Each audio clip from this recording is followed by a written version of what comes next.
사단입니다. 그러니까 하나님께 반역한 루시퍼가 예수님께서 쫓겨나서 예수님께 쫓겨나고 이제 이 세상에 와서 역사하는 그 역인 것을 볼 수가 있었습니다. 그리고 이제 13장에서는 두 짐승이 나와서 이 세상의 모든 사람들을 미혹하는 또 영적인 전쟁을 일으킨 것이 있는데, 제 첫 번째는 바다에서 올라온 짐승, 그건 적불도라고 말씀을 드렸고, 그리고 이제 땅에서 올라오는 짐승 이야기가 오늘 전개가 되고 있습니다. 먼저 시간에 바다에서 올라온 용, 즉 적불이들은 그 용으로부터 많은 권세를 받아서 많은 그런 이적을 일으키는, 그러니까 죽었다가 살아나는 역사도 일어나게 하는, 이런 자기가 그렇게 살아나는 이런 것도 우리가 본 것입니다. 이것을 본 사람들이 놀랍게 여겨서 정말로 이 사람과 이자와 누가 싸워서 이길 수 있을까, 이렇게 생각했던 것을 볼 수가 있었습니다. 그리고 이 적그리도에게는 그 하나님께서 그를 허락을 하셨어. 얼마 동안을 허락하셨냐면 그 일을 하기를 42개월 동안 이제 그 일을 미혹하고 또 신성모독하고 성도를 비방하고 또 성도들과 싸워서 이길 수 있는 이런, 그리고 세상 전체를 다스릴 수 있는 이런 것을 허락을 하셨던 것을 볼 수가 있었습니다. 그렇기 때문에 생명책에 농명되지 않은 사람들은 그에게 거의 다 이렇게 경배할 수 있는, 이럴 수밖에 없는 이런 것을 우리가 보면서 정말로 사로가 접혀가기도 하고, 또 어떤 사람은 신상에 절한 것으로 인해서 칼에 찔려 죽기도 하고 막 이런 사람들이 생길 것이라는 것을, 즉 마지막 시대에 많은 사람이 순교당할 것, 이런 것들을 말씀하고 있었던 것을 우리가 보았었습니다. 그리고 이제 이어지는 오늘 본문의 말씀에서는 땅에서 올라오는 짐승 이야기, 그 짐승은 거짓 선지자로서, 그러니까 하나님 같이 말하는, 사람들을 미혹하는 말을 가진, 그러니까 이제 그 적그리도가 선지자를 세워서 이렇게 하는 것을 볼 수가 있습니다. 그래서 이 선지자가 이제 무엇을 하느냐, 그 선지자를 세운 목적과 또 그를 이루기 위해서 어떠한 방법을 쓰는지, 또는 적그리도에게 절하지 않는 자는 어떻게 되는지를 우리에게 소상하게 말씀하고 있는 것이 오늘 본문의 말씀입니다.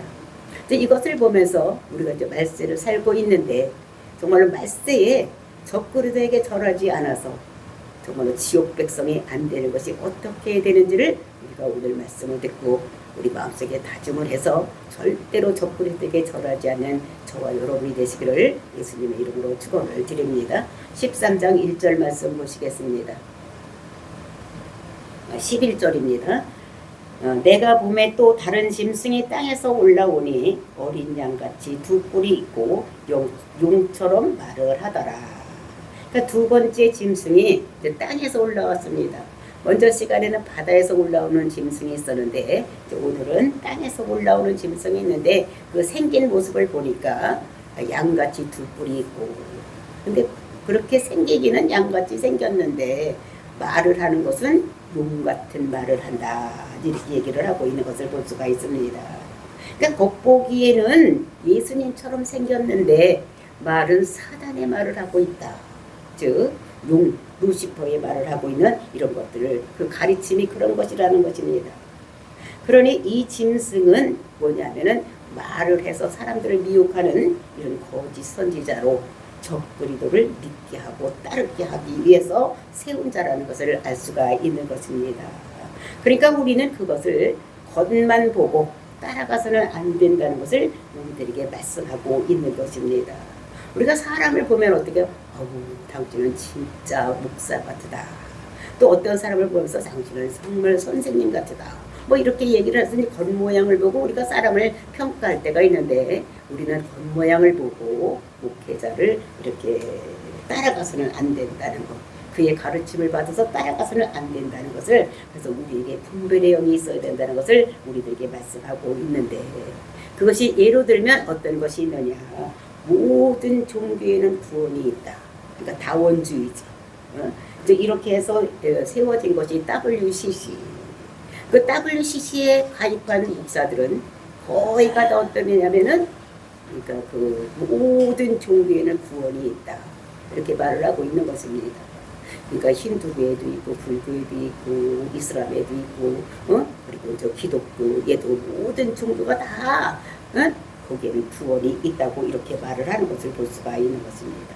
그래서 이것은 하나님께서는 어떻게 해요? only one 오직 예수를 그리스도로 믿는 자만이 구원을 받는 것이지 모든 종교에는 구원이 없다. 그러니까 참신은 이 세상을 창조하고 그리고 이제 구레사 마지막에 어떻게 될 것인가를 말하는 것이 참신이지 그런 것이 아닌 피조물이 신이 될 수가 없다는 것을 우리 기독교인은 확실히 알고 있어야지 되는 것입니다. 그러니까 우리나라에서도 어떻게 그 WC가 부산에서 열렸던 그러니까 큰 교회 목사님들이 우리나라의 그 WCC 대장이 되어서 그 앞에 가서 많은 목사님들이 큰 교회 목사님들이 이제 거기 가서 동참했던 이런 것들을 볼 수가 있습니다. 그러니까 통합재단, 그러니까 합동층의 통합측 있죠. 그리고 많은 목사님들이 거기에 가입을 해서 이렇게 하는데 다 통합 교단이라고 해서 이제 목사님들마다 그것을 안 따라가는 데 있지만 통합제 그 교단이 거기에 앞장서서 하고 있는 것을 볼 수가 있는 것입니다. 근데 이것을 보면서 우리는 하나님도 전만전에 나가서 일하지를 않으셨어. 하나님께서는 예수님을 세워서 일을 하셨고 또 예수님도 자기가 다 일을 한 것이 아니라 제자들을 세웠고 이런 거를 보면서 사탄도 저 하나님이 하는 것을 많이 보고 하늘에서 있었기 때문에 또 누구를 닮으느냐 하나님을 닮아서 일하는 이런 모습을 볼 수가 있는 것입니다. 그래서 이 사단들도 그 삼위일체를 가지고 있는 거예요. 하나님이 삼위일체 하나님께 걷지 이 사단들도 삼위일체로 일을 하고 있다는 것을 볼 수가 있는데 이 거짓 선지자를 세운 목적이 무엇인지 그것을 12절에서 말씀하고 있습니다. 그가 먼저 나온 짐승이 모든 권세를 그 앞에서 행하고 땅과 땅에 사는 자들을 처음 짐승에게 경배하게 하니 곧 죽게 되었던 상처 나온 자니라. 그러니까 이 거짓 선지자를 세운 것이 무엇이냐? 앞에 있던 적그리스도를 경배하기 위해서 이렇게 세웠다는 것을 말하고 있는 것입니다. 그러니까 그 적그리스도를 어떻게 하면 추앙하고 경배하게 할 수 있는가 이런 것을 하기 위해서 근데 그 권세를 뭐를 받았느냐 그 적그리스도 권세를 받았다는 것입니다. 적그리스도는 누구에게 권세를 받았었습니까? 용으로부터 권세를 받고 또 용에게 권세를 받은 적그리스도는 다시 이제 거짓 선지자에게 권세를 주는 즉 임파테이션 시켜서 모든 일을 하게 하는 것을 볼 수가 있는 것입니다.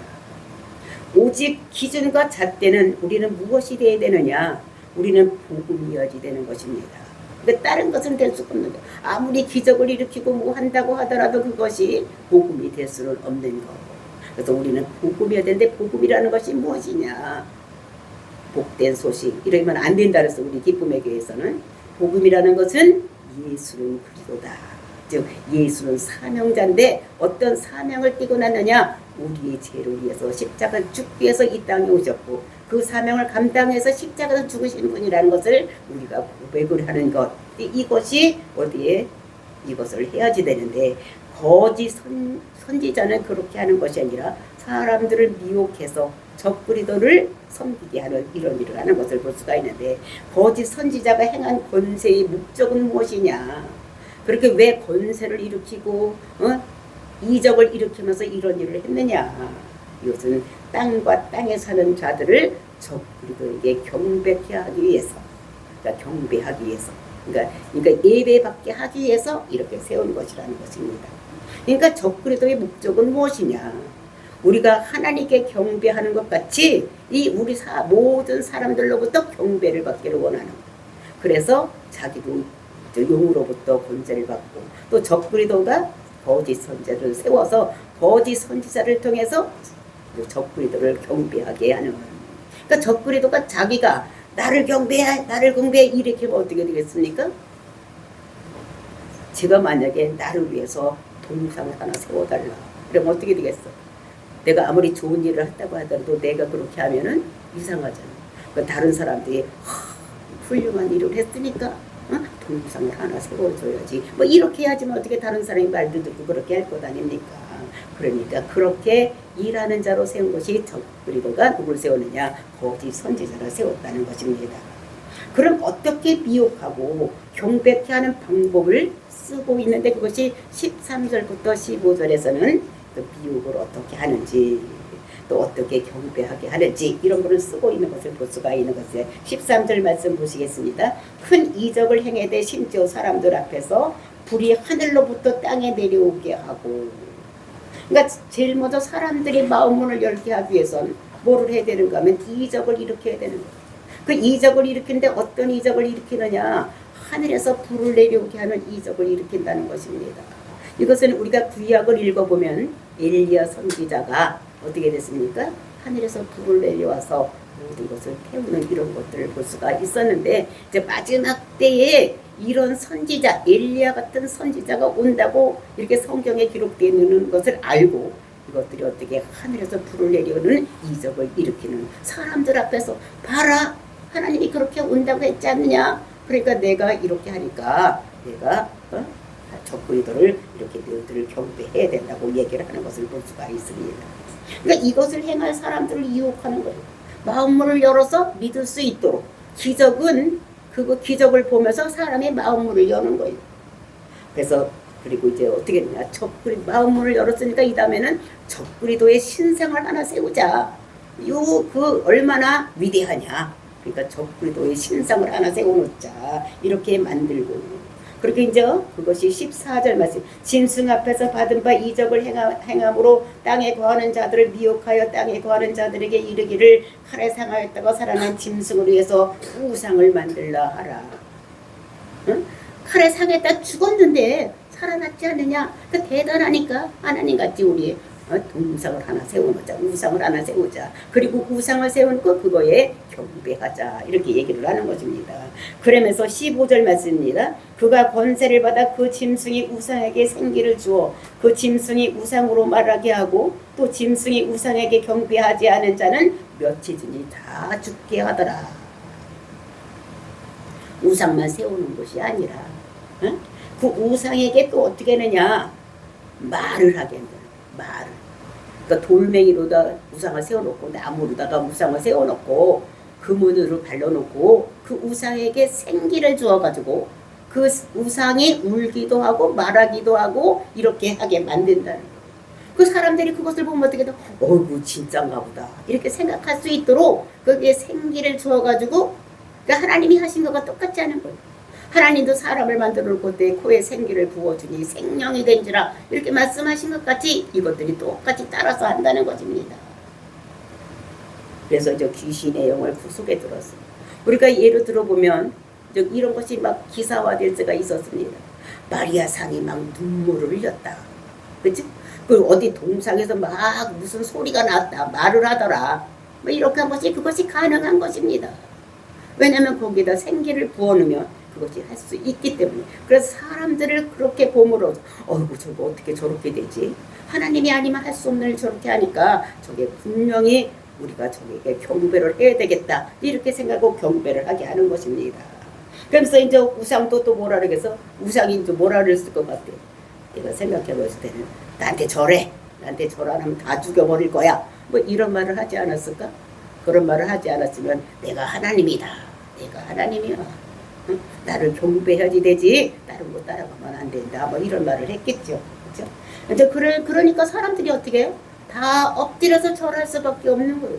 그 우상에게서 막 눈물도 흘리고 그리고 말도 하고 막 이러니까 거기다 엎어져서 절할 수밖에 없는 거예요.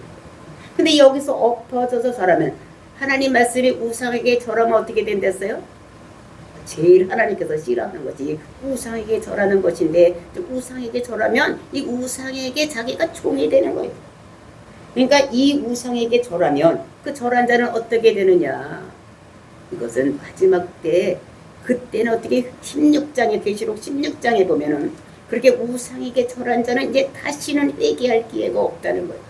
우리가 잘못했으면 하나님께서 잘못했다고 정말로 제가 잘 몰라서 그랬으니까 용서해달라고 정말로 제가 생각하고 말하고 행동한 것이 너무 잘못했다고, 내가 예수를 그래도 꼭 믿어야 되는데 내가 우상에게 절했다고 회개하면 되는데, 이때의 마지막 때이기 때문에 이때는 회개할 기회가 없다는 것입니다. 회개할 기회가 없으면 어떻게 되겠습니까? 바로 지옥으로 갈 수밖에 없는, 그러니까 우상의 종이 될 수밖에 없는 그런 것들을 우리들에게 말씀하고 있는 것입니다. 그러면서 16절 말씀입니다. 그가 모든 자 곧 작은 자나 큰 자나 부자나 가난한 자나 자유인이나 종들에게 그 오른손에나 이마에 표를 받게 하고, 그러니까 표를 받게, 그러니까 절한 사람들에게는 누구든지 작은 자인지 큰 자나 부자나 가난한 자나 자유인이나 종이나 흰둥이나 껌둥이나 애나 어른이나 다 어떻게 해요? 다 그것들에게 오른손이나 이마에다가 표를 준, 짐승의 표를 주는데 그것이 666이라고 하는 것을 볼 수가 있는 것입니다. 근데 이 인치는 것도 하나님께서, 예수님께서 어떻게 해요? 믿는 자들에게 너는 내 자녀다, 이렇게 인을 쳤던 것 같이 우리가 계시록 7장에서 보았죠. 계시록 7장에서 하나님께서 어떻게 인친 자들은 아무것도 그에게 손대지 못한다고 했던 것 같이 그대로 똑같이 닮아가지고 어떻게 해요? 자기를 따르는 자에게, 절하는 자에게 이마에나 또는 손에다가 짐승의 표를 주고, 또 그 표를 받은 사람만이 매매를 할 수 있는, 이렇게 되는 것이라는 것을, 그러니까 인치는 것도 모방하는 거예요. 그러니까 이 마귀 사탄은 아주 모방의 귀재 따라서 하는 거예요. 하나님 하시는 대로 그대로 따라서 하는 모방의 귀재인 것을 볼 수가 있는 것입니다.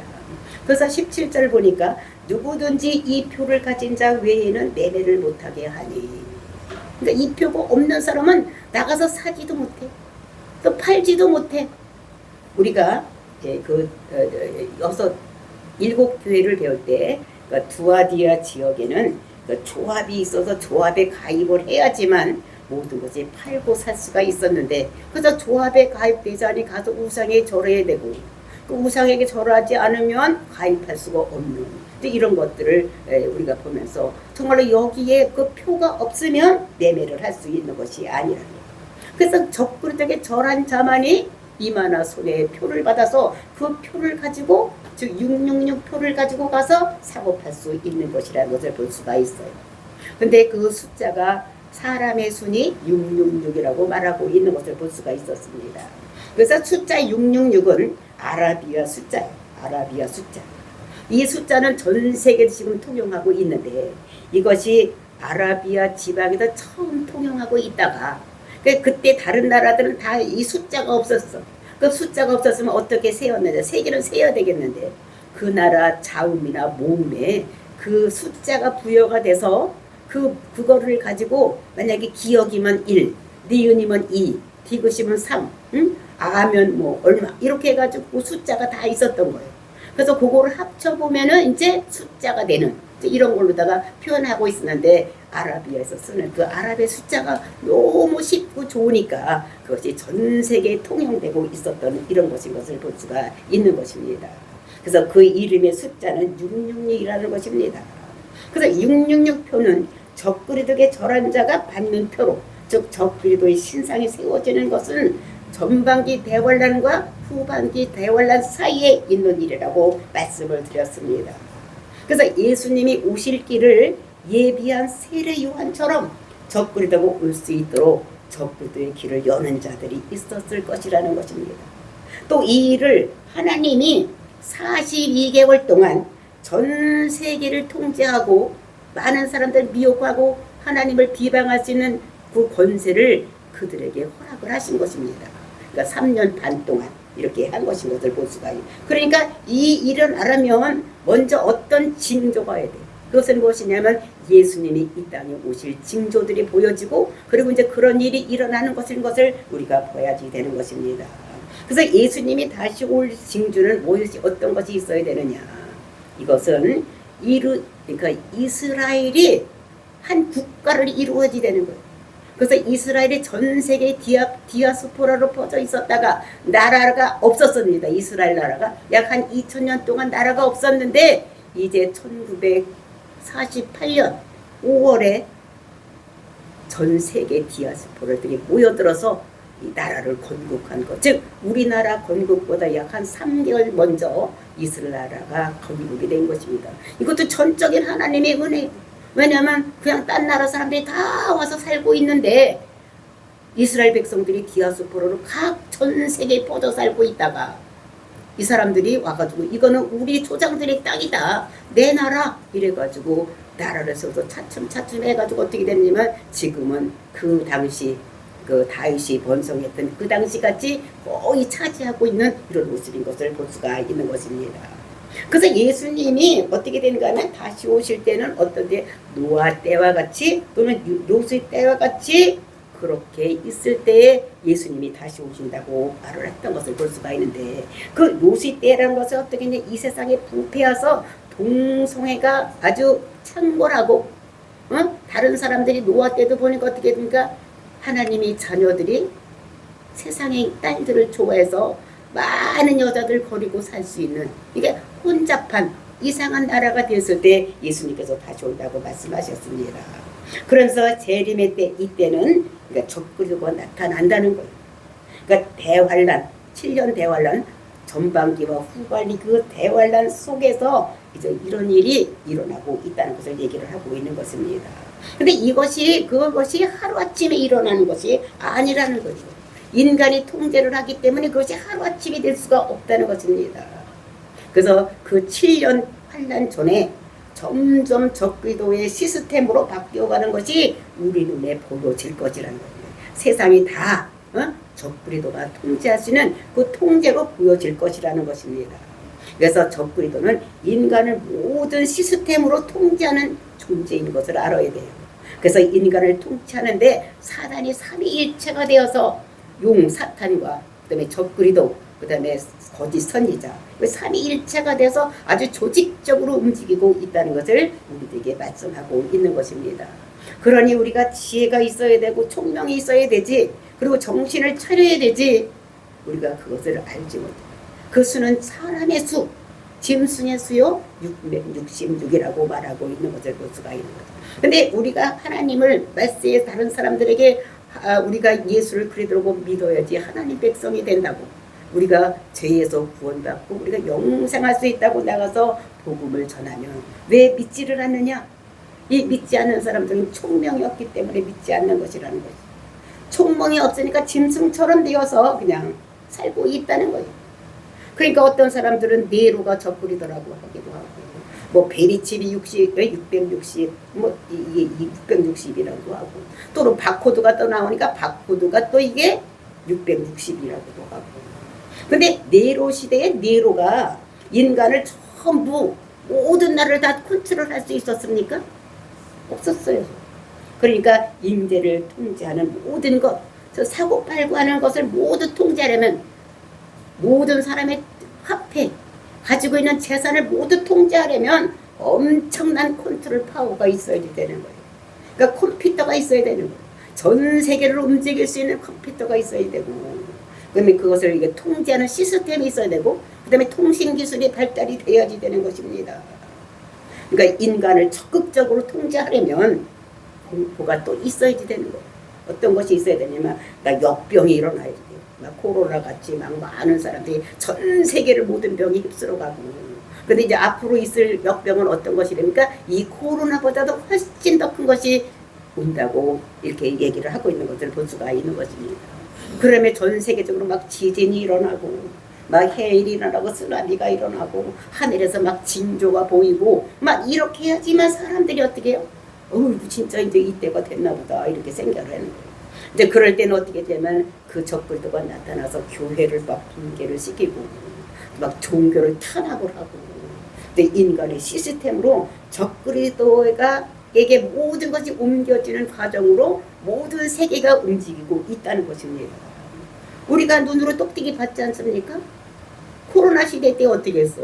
교회는 모이지 말으라고, 교회는 가지 마서 예배도 드리지 말라고, 오지 말라고 막 그렇게 해서 정말로 전 우리나라에 있는 교회들이 어떻게 됐습니까? 사람들이 다 그 말을 믿었어.